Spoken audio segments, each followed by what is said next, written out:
Welcome to the Bill Cartwright Show with our special guest, USF alum, coach, Dan Belluomini. Dan, welcome to the show.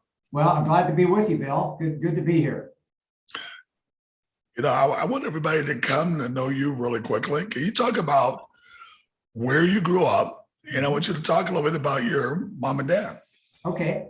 I grew up in San Francisco, born and raised in the city. And, we're talking a long time ago, when the city was certainly, it was a great place to grow up. I grew up in the avenues in the Richmond district of San Francisco. My mom and dad, my dad was a lot older than my mom. He was a butcher by trade.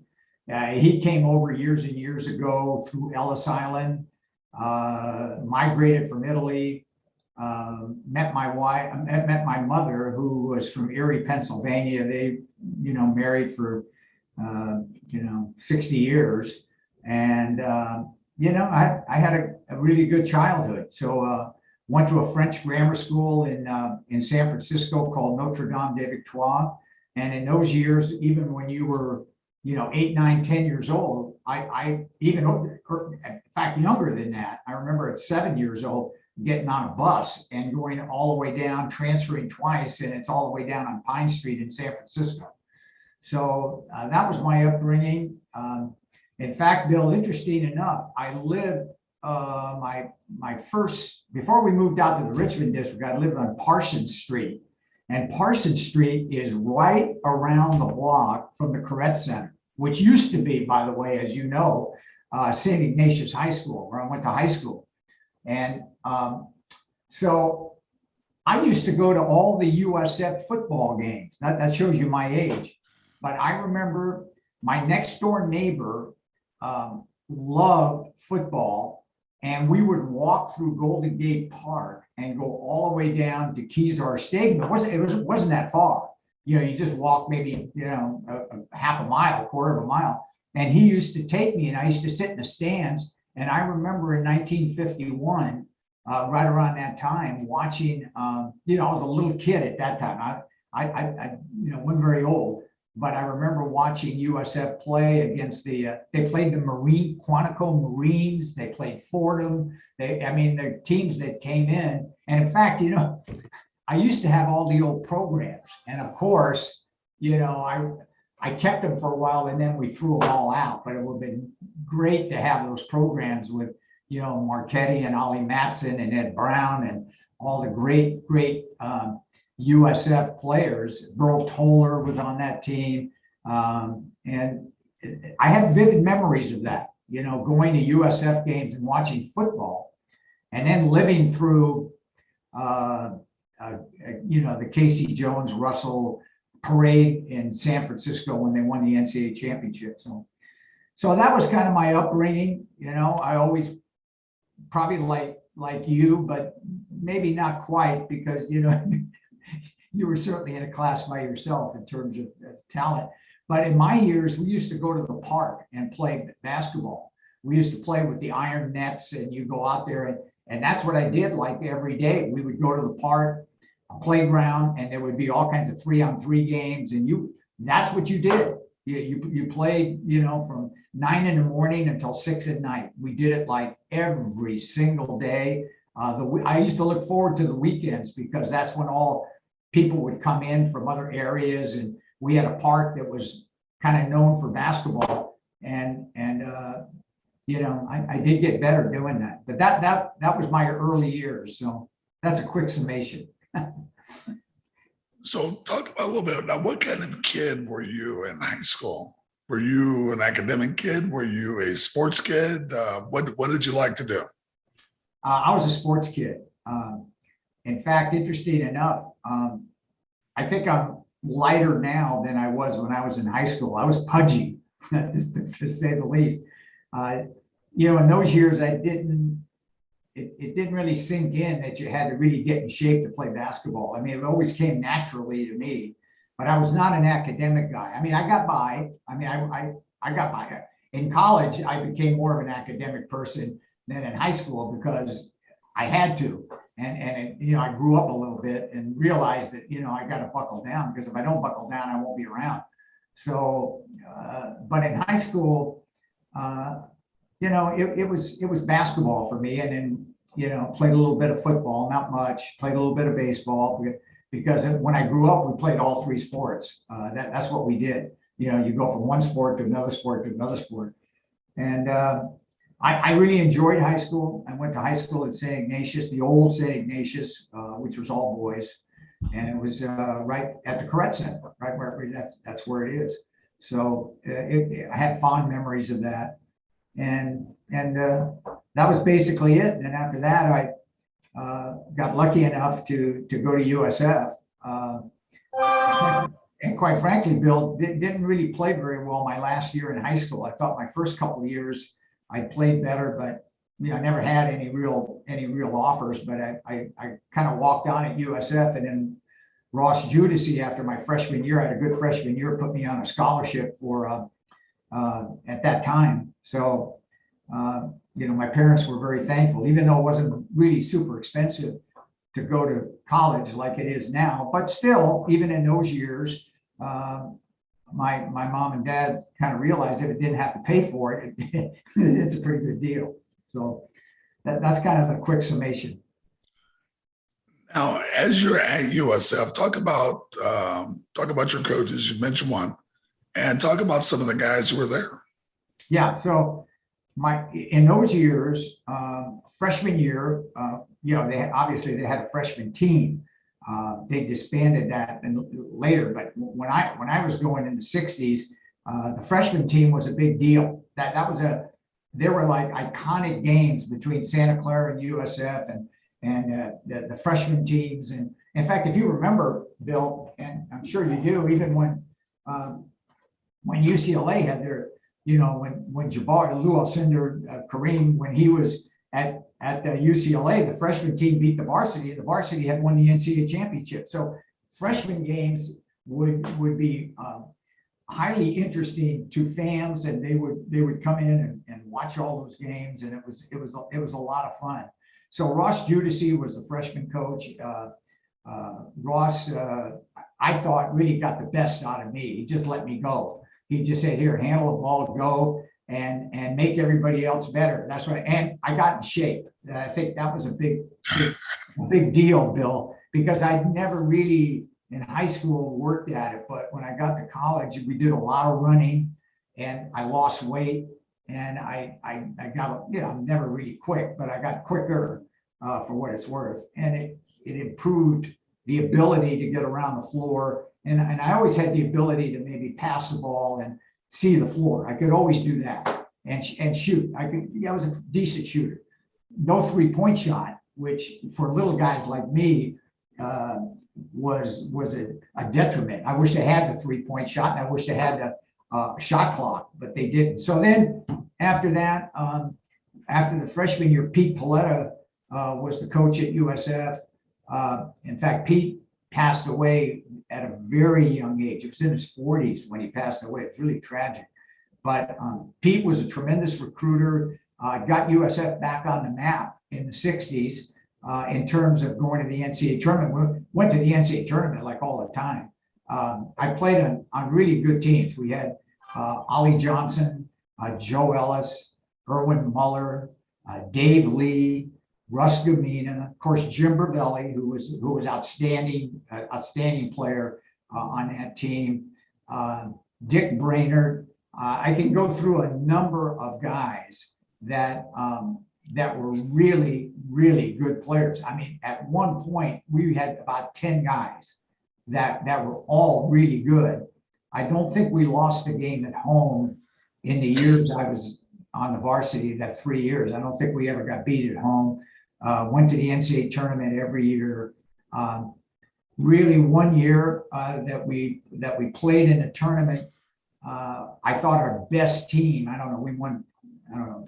You know, we didn't lose many games that year. Maybe a couple, but we played UCLA when they had Hazard, Goodrich. They had a great UCLA team that was undefeated. We played them in Provo, and I think we had like a 10, 12 point lead. We were ahead at halftime, and lost by 4.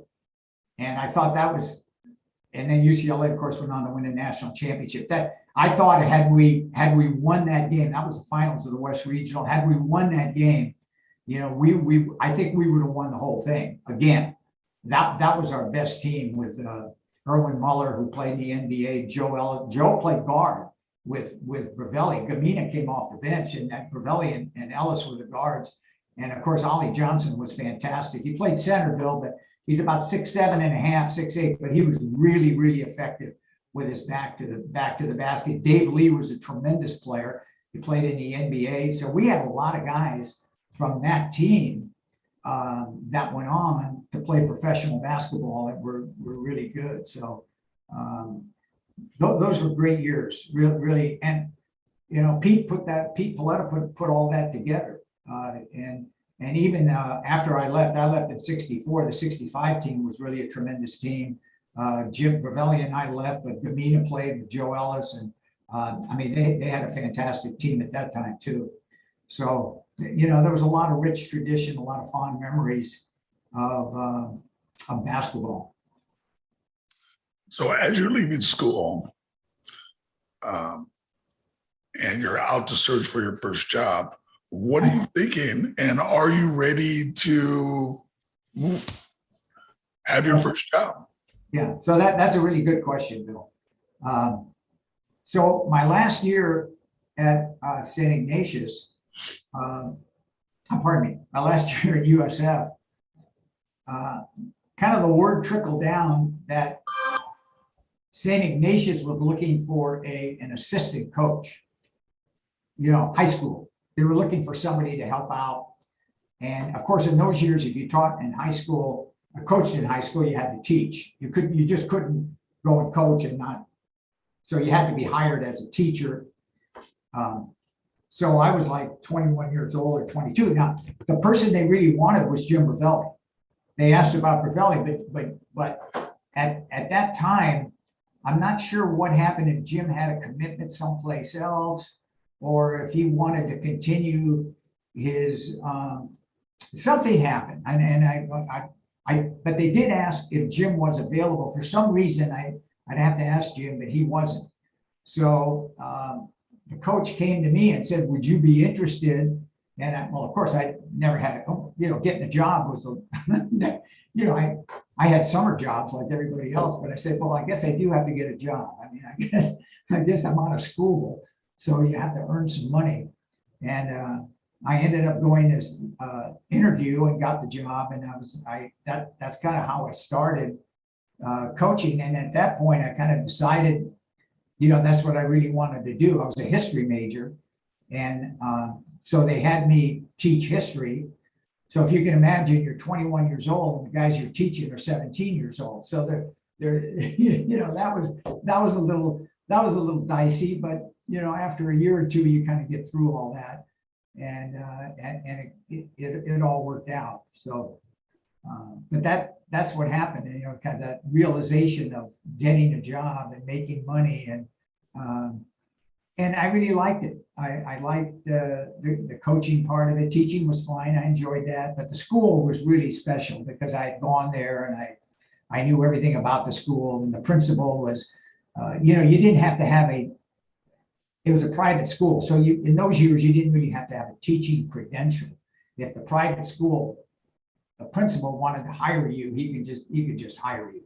And that's what happened to me. So then later on, I did get a credential. I kept going to school after college, and went on to get a master's. And just because I thought I'd stay in education my whole life, and wasn't sure about coaching because you never know, if you're going to move up or not move up. But I wanted to make sure I had a master's degree in case I stayed teaching. You're in a different pay level. So that that was kind of the mode in those years. That's what you did.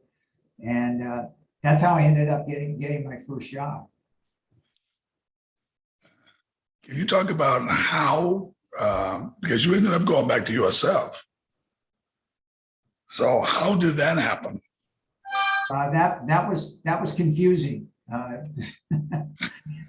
When I was in, yeah, it's kind of an interesting story. When I was um, at St. Ignatius, after a couple of years, the word came down that Phil Vukisevich ended up getting the job. Who was when Pete Paletta, passed. Basically, I mean, he was really ill. He was sick, and so Phil, and the word got that they were looking for an assistant coach, and we had a couple of decent years at SI coaching, and so that's kind of how it happened. But that's not the interesting part. So I ended up going to USF and working for Phil, and I was like a fish out of water. I had no idea what I was doing. I mean, in terms, you had to recruit and do. I mean, it was just there's no training course for it. Let's just put it that way. I mean, the coaching on the floor was fine. We had. I remember we had Dennis Black, and we had a lot of pretty good players. We weren't close to winning a championship, but we had some decent players, and getting along with the players was no issue at all. That was fine.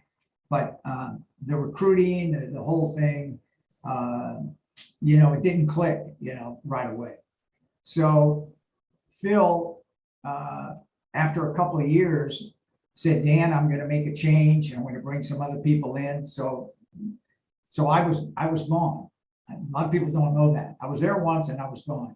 So then I ended up teaching and coaching at Willow Glen High School for a couple of years, 2 or 3 years. I got a job there. And Bob Gaylord, the great Bob Gaylord, was hired by Phil to coach as an assistant. So Bob and I were always very, very close. When Bob was a senior, I was there as a sophomore. I mean, we were always close, and afterwards we talked all the time. He's been one of my best friends for forever, and still very close to him. And so Bob and I would always compare notes, and I said, the whole thing. And then all of a sudden, the Dons weren't very good. There was a couple of years where they were really down. After when Bob first got the job, and he recognized right away that, like he always told me, he said, we need a talent upgrade. We don't have enough athletes to compete. And now we're talking, we're in the 70s. We just don't have enough. So at that point, there was 1 year there in the early 70s when it was just going haywire. No games were being won, and Phil Vukisevich resigned. He resigned, and Bob was appointed head coach, and he had to completely. In fact, the first game he coached again, he told me, was against Ray Meyer at the Paul. That was the first game they coached. He coached it. So they went on that year, and they didn't have a very good year. It wasn't much there. Then Bob started recruiting better, and you know as well as I know how competitive Bob is, and went from not winning any games to being the #1 team in the country, of course, with you and Hardy and Boynes and Cox and all the great players that we had. But he was the architect of all that. He was the one that put it all together. And when Bob first got the job, Bill McClintock, who was a tremendous player at California, was very close to the USF program, was his assistant. And then after a couple of years, Bill did not want to do it anymore. And he said, it was of his own volition. Bill just said, I really would rather coach in junior college, or it's not for me. And then that's when Bob brought me back. So Bob brought me back after Bill had left. So I went back for the second time, and then kind of went on from there to the Bill Cartwright era, where everybody knows. But that was kind of how the pot was stirred, and and the ups and downs and ins and out of how that all happened. I've always been amazed that USF had always, until probably recently, which is probably the norm now, recruited locally and had such great local talent with Rastani and of course Phil Smith. Of course. How could I forget? I didn't mention that, and how remiss am I not to mention that? But when Bob got the job from Phil that next year, now we're talking, early in the 70s, and that was, I should have mentioned that. He immediately, and his theory was, and he and I talked about it, let's try to get the best player locally that we can get, and then pick our spots, around the country or around the state where we can supplement that. So immediately he was after Kevin Rastani. So Kevin was a star at Reardon, 6'8", real good shooter. And he did a great recruiting job with his mom and dad. Kevin was adopted, and his mom and dad were wonderful people and wanted him to stay local. They really wanted to see him play. Now, that was before Bill, the ESPN, with all the games all around the country and all of that. So you're talking, a long time ago. And that was a big factor. Alongside that, there was this 6'4" guy from Washington High School in San Francisco that wrote everybody when he graduated about giving him an opportunity to go to school and be on the basketball program, but he needed some financial help. He couldn't afford to go on his own. He wrote Cal, USF, he wrote a lot of school. USF responded, and I remember the phone call vividly from Bob. When Bob Gaylord called me and he said, Dan, and at that time I was coaching at Willow Glen. He said, Dan, I've got a guy here named Phil Smith, who was a 6'4" center at Washington High School, played for John McGrath. I'll never forget John at Washington High School. And he said, Dan, this guy is, he is really a great player. Nobody knows about him. And so he said, you got to come up and watch him. So I went up to the practice and I watched Phil with Kevin. I said, wow. He was a center in high school, but he could handle the ball. He could bring the ball. And of course, Phil was a great leaper. He was never a tremendous shooter. He developed that when he went to the NBA, developed this perimeter shot, but became a good shooter. So those were the one. Eric Fernston from the Bay Area, Phil Smith, Kevin Rastani, John Burrow. Who am I forgetting? I mean, there were a number of people, Brad Quanstrom, there were a number of people that Bob recruited that were all local guys. And he would pick his spots. He goes to the East Bay and gets the great Mike Quick.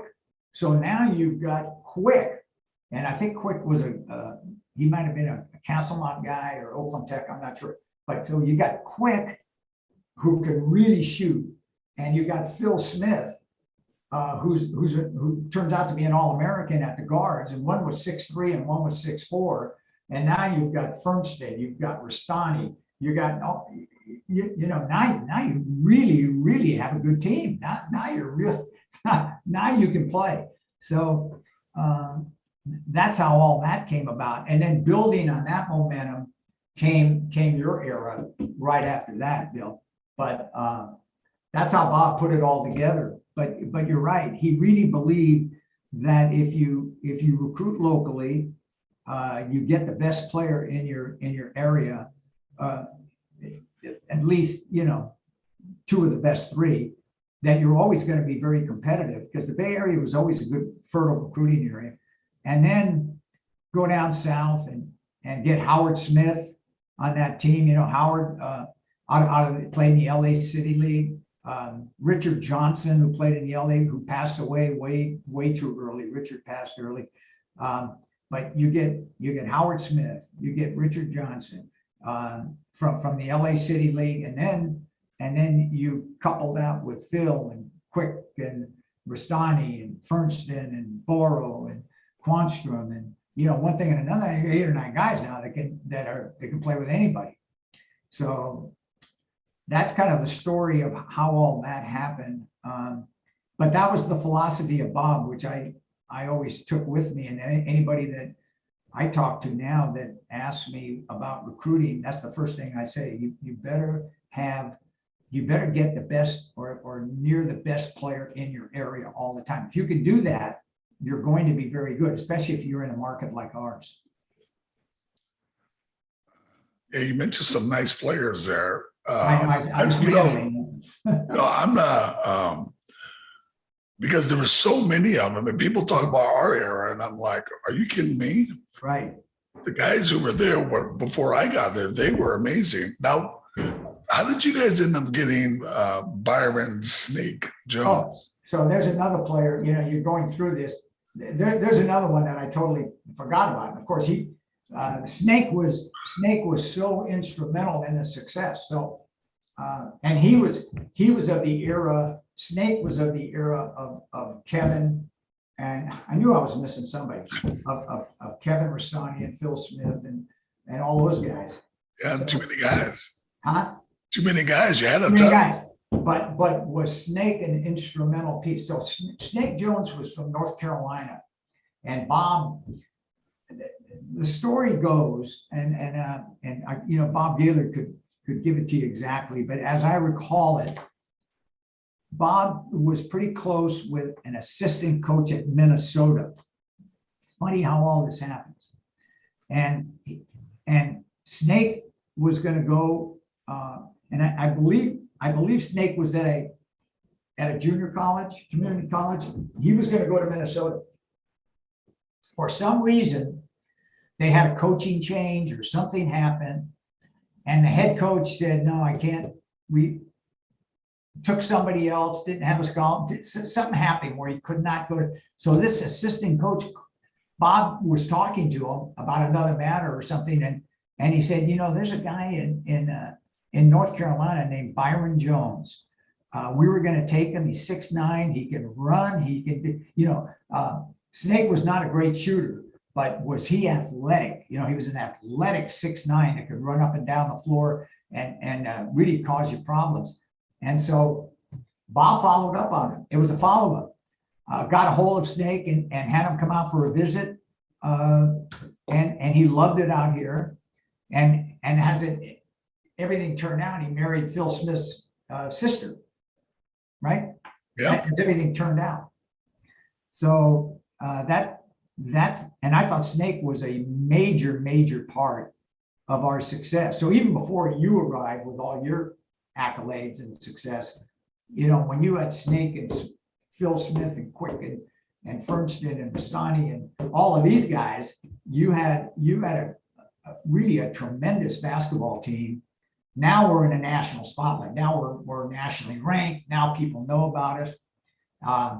And in those years, Bill, when I was with Bob, we could bring, and you came down. In fact, when you were at Elk Grove, we would bring high school teams down to play the preliminary game. By the way, I thought that was another really good idea of Bob's. And he and I sat there and I said, well, there's nothing wrong with that. If they want to come down and play, that's not against the rules. If they want to schedule McClymonds and come down and Elk Grove McClymonds and play there was no freshman team, of course. The freshman team had gone away by then. Why not? And those were really not only recruiting tools, but great for the fans because they got to see, like yourself, top player. You could see Bill Cartwright here playing in a preliminary game, So, but that was Bob's idea also. It's how strange how things have evolved, but that's what he did. That's what we did. We tried to stay ahead of the time, and I remember doing big think tank stuff with Bob, and Bob always had a bad back, and he would lay in his office on the ground, and we would sit there and just try to think of ways that we could be competitive recruiting wise and to get top players. And those were the great years. We were young, and we were, we just thought, we thought we could do anything, So it's kind of fun. It was a lot of fun. So I get there in 76 Yeah, and, we have some pretty good years. I remember my first year, we lost to Pepperdine and did not win the conference, but we did play in the NIT, right. which didn't turn out to be too good, Right. but it was a great experience. But then we won, the league every other year after that. But my senior year, Bob leaves, and then now you're the head coach. So what was that like? Yeah.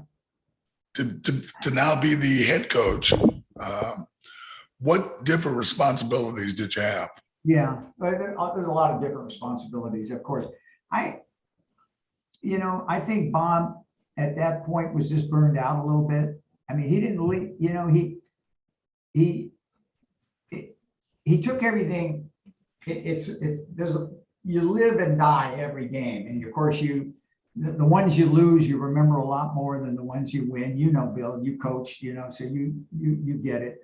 And I remember I was with Bob at the NCAAs, and I don't think a lot of people know this, that I know he was offered the Purdue job after he left. I know he was. I think Fred Schaus was the athletic director, but Bob he just didn't want to coach anymore. For a while. I think he needed like 2 or 3 years to kind of lay back, get back, kind of regenerate himself and then get back into it. But he had opportunities after that. But so to answer your question, yeah, it was I thought I was ready for it. I didn't, I learned a lot from Bob. I learned,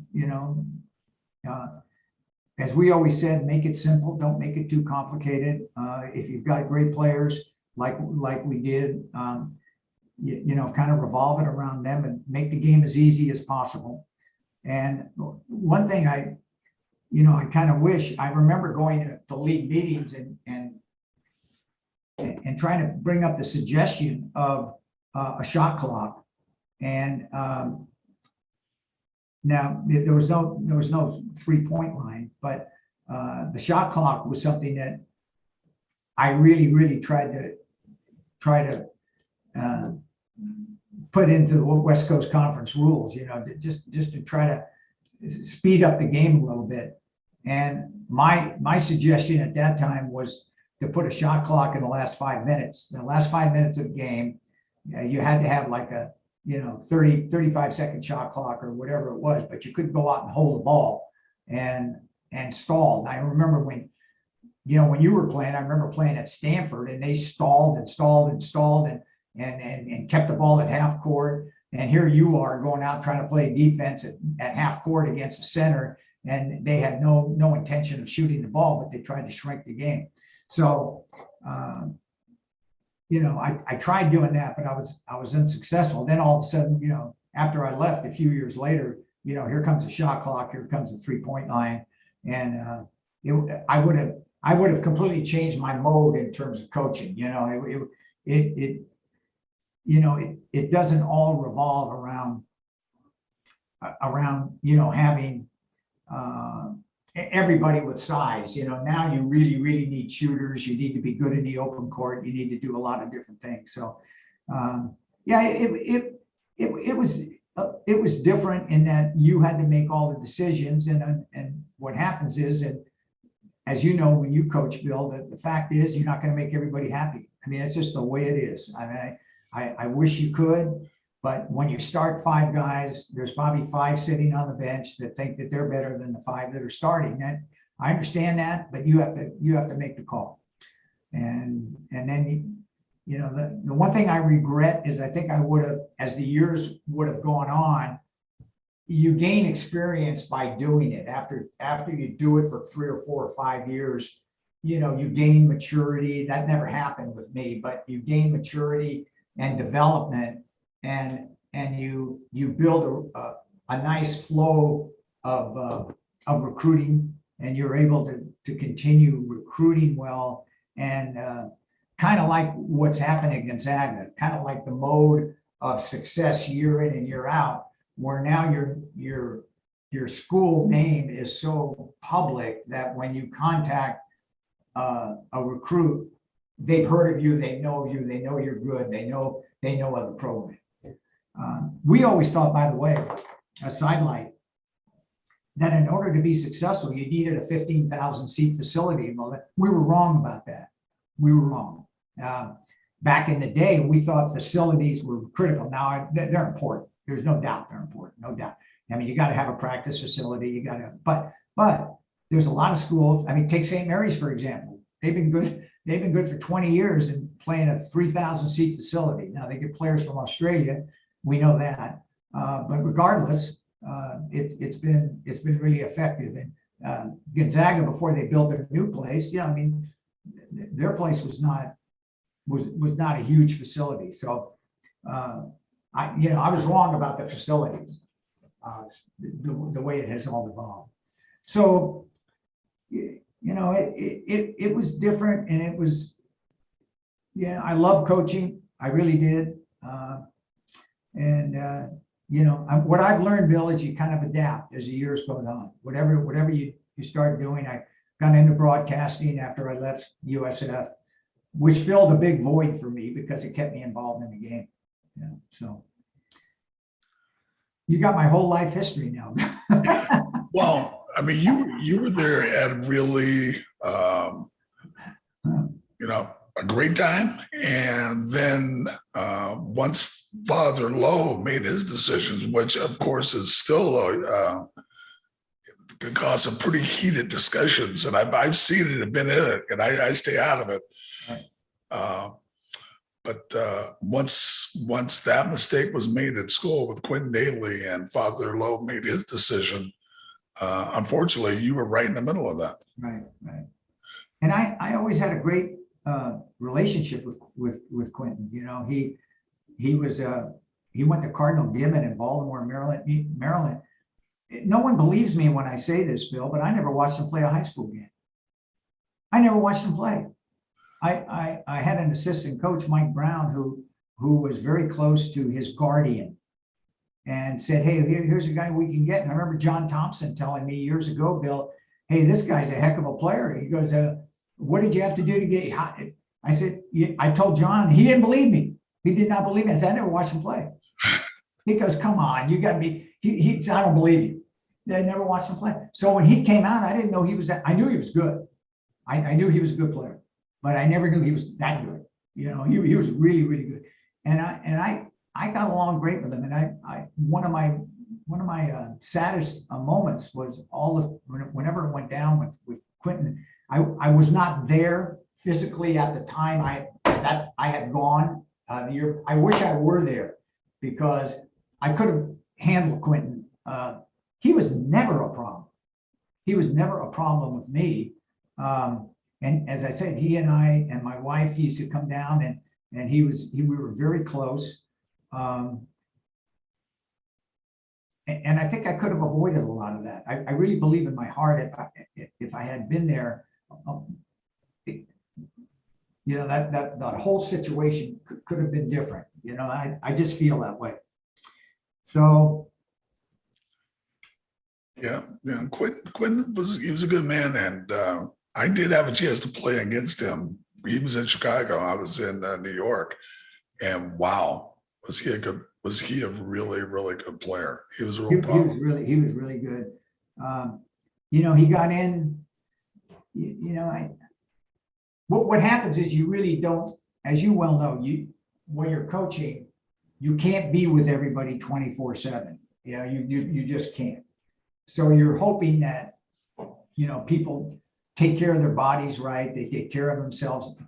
Everything is so much different now because you got to remember back in the day there was no iPhones, no internet. Now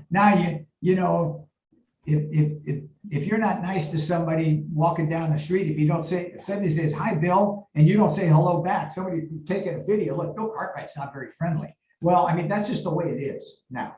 But not in those years. In those years, it was not like that. So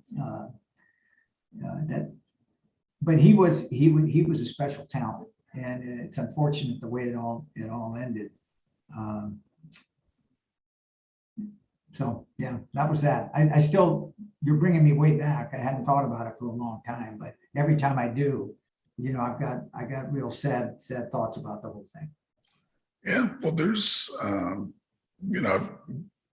even when I was there, the guys who are not healthy, Chubby Cogs had a brain aneurysm. Right. James Hardy, not around anymore. Nobody can find one for points. Right. Alan Thompson had a stroke, but he's back to like 80%. So, Yeah. I mean, things just happen. And fortunately, most of the guys are just fine. But this is what I'm kind of curious about, because basketball was such a big part of your life, playing and coaching. Right. You seemingly made that transition fine to be able to move on to find another career.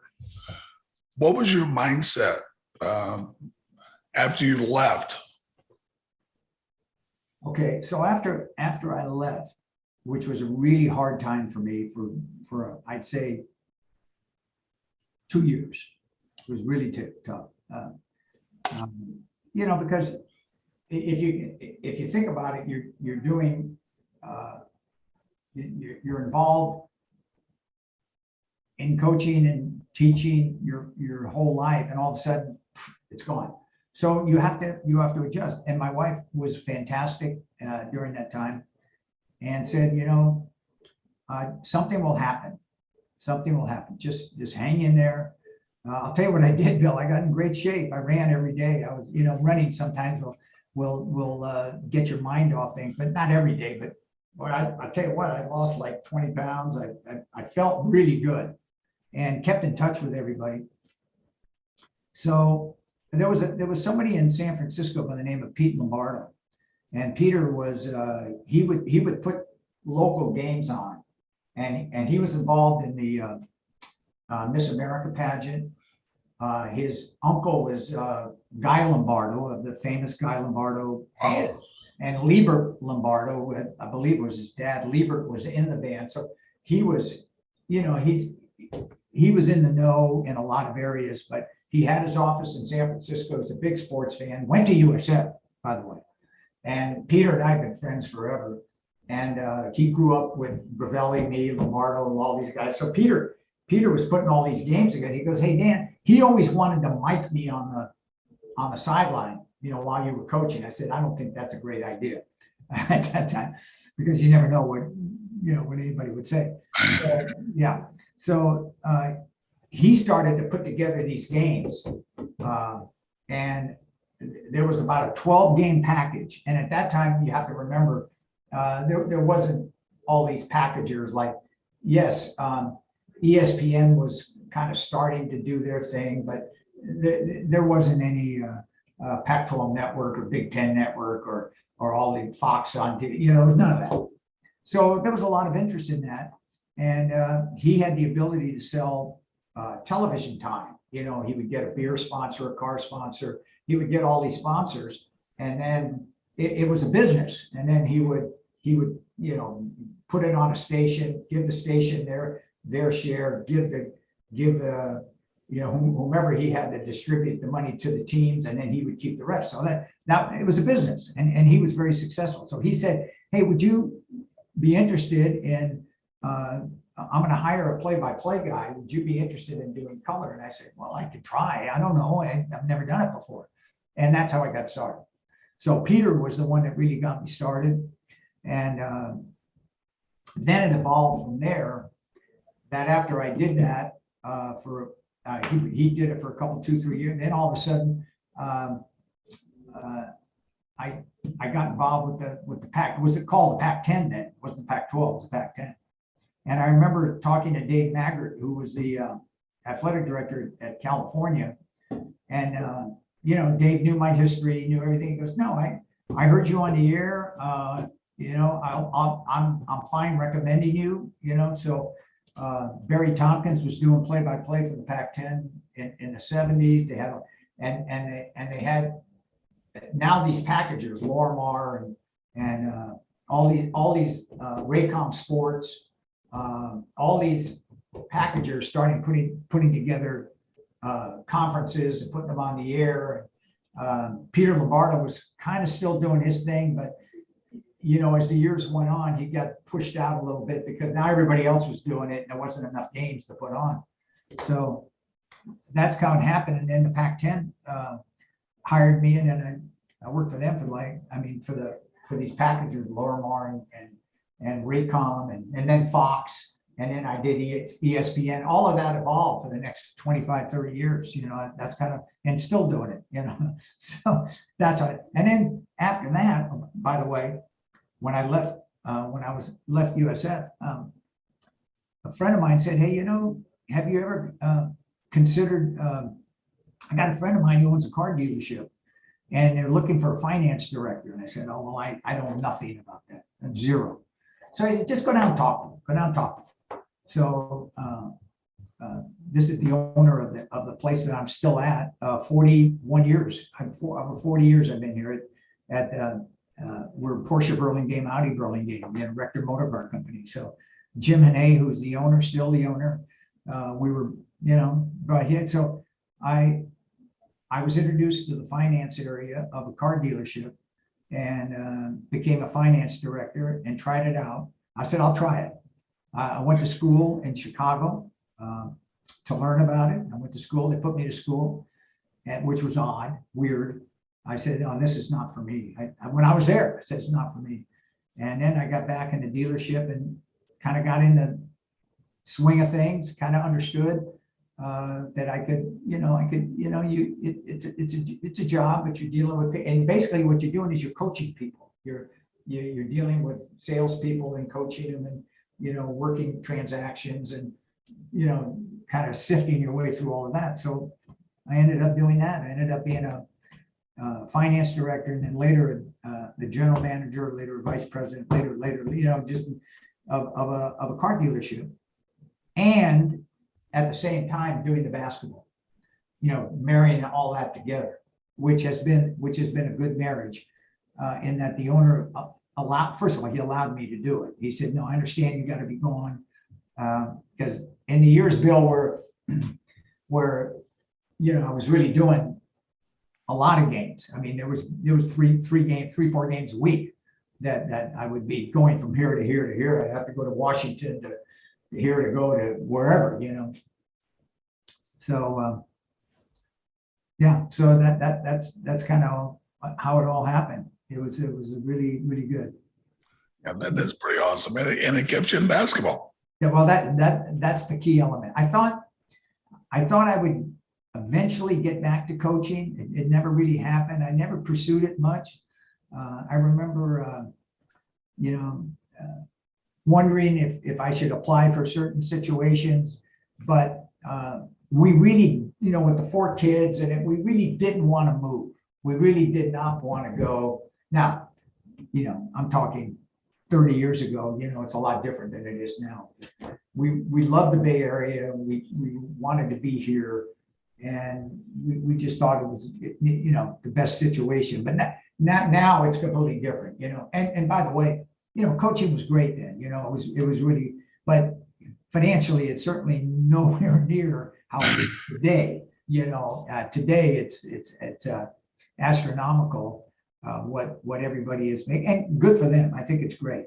But the old guys like me that ran a long time ago, you just look at it, and I'm sure it's the same thing Willie Mays does. Who's in my mind the greatest baseball player of all time. But I remember when Willie Mays signed for $100,000, they thought $100,000 was $100 million. I can't imagine what Willie Mays would sign for today. I can't. Yeah. I mean, talk about a guy that would break the bank. He would break the bank. So, but that was that. So, and I'm sure in your case it's the same way. And I knew you were #1 draft pick and everything. But today, what #1 draft pick makes and what the NBA guys are making, it's just out of sight. And good for them. It's great. That's what the market bears. It's a different mindset now. Different mindset. The NBA now is really a 2-contract league. So you signed your rookie contract. Once you sign that next contract, you can pretty much be done if you want to be. Right. When you're 31. Yeah. The contract is so big.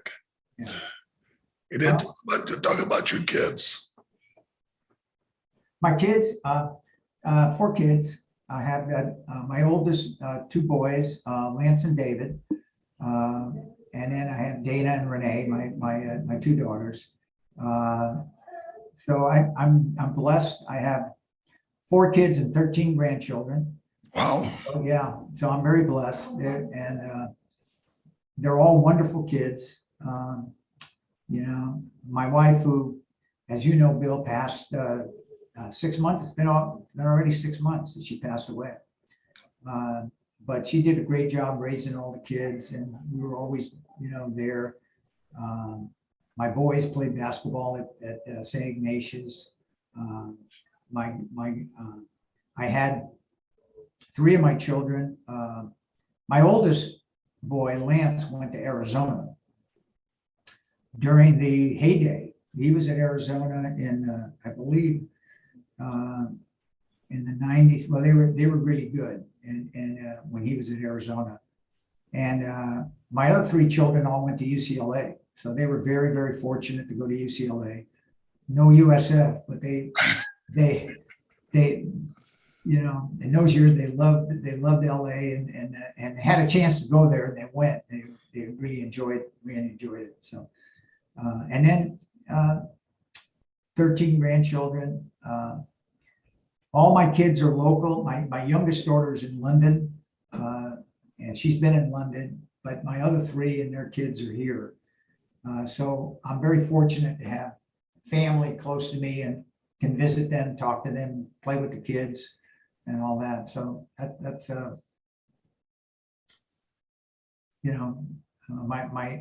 my oldest works for a company called Level 3. My second son, David, is a mortgage in mortgages for Wells Fargo. So my youngest daughter works for Google, and my oldest daughter she's raising her kids and has a great husband in Whitney Potter, and they live in Marin. So she's doing fine. Well, Dan, thank you so much for being on. That was pretty awesome. I've always admired you. I've always appreciated you, especially when you were my coach. That was fun. It was a good time. We had a great time, Bill. Yeah, we won a lot of games. We won a lot of games. And one little sidelight, because one of the highlights of my, of all my coaching was, coaching you. I've always said that you were the easiest guy to coach, in the sense that you were just tough as nails, and you all you wanted to do was win. You had a great attitude. You were a leader and a fabulous player. So I'm sitting before we played UCLA, and it still bothers me to this day that we lost that game, because we had just beaten BYU and the reach. By the way, the trivia question, Bill, was when's the last time USF has won a NCAA tournament game? And of course, I believe this is correct, was when we beat BYU when you were a senior. Remember, we beat them in Provo. You recall that? Yeah. And we beat them pretty good. We beat them by about 18 points. Remember a guy named David Cornelius? Remember Cornelius, the little guard? Yeah. Who played really well. He came off the bench and played well. Yeah. Yeah. Was that your year? That was your year, wasn't it? Yeah. No, actually, my senior year, I think we beat North Carolina. Oh, okay. I could be off 1 year. Yeah, we beat North Carolina. It was, you know what? It was the Guy Williams year. It might have been the year after you. But you're right. We did lose the UCLA, but we had a good team. We had Chubby was on that team. Yeah. Doug Jemison was on that team. Yeah. Yeah, Doug Jamison was a tremendous player. Yeah. And I still talk to all these guys. Doug is still exactly the same. Marvin DeLoach is the same. Bart Bauer is the same. Oh yeah, Bart. Eric Gilberg is still around. See, I think maybe that was the year after, because I remember Bart Bowers playing really well in Provo when we we beat BYU, and then we lost the next game to UCLA. But I remember in when you were a senior, I thought had we been able to beat UCLA, we would have played DePaul. And DePaul with Mark Aguirre, I don't know if you remember that, but Aguirre played, and I didn't think anybody could guard you in that game because they had good guards, but they didn't have anybody big, and you might have gone for 50 in that game. So, but you know, those were just memories going all the way back. It was a lot of fun, but coaching you was fantastic, you know, and you know, it says one of the highlights of that. I was lucky. I was lucky to be in the right place at the right time. Yeah. Well, we all were. We had, great coaches and we had great teammates.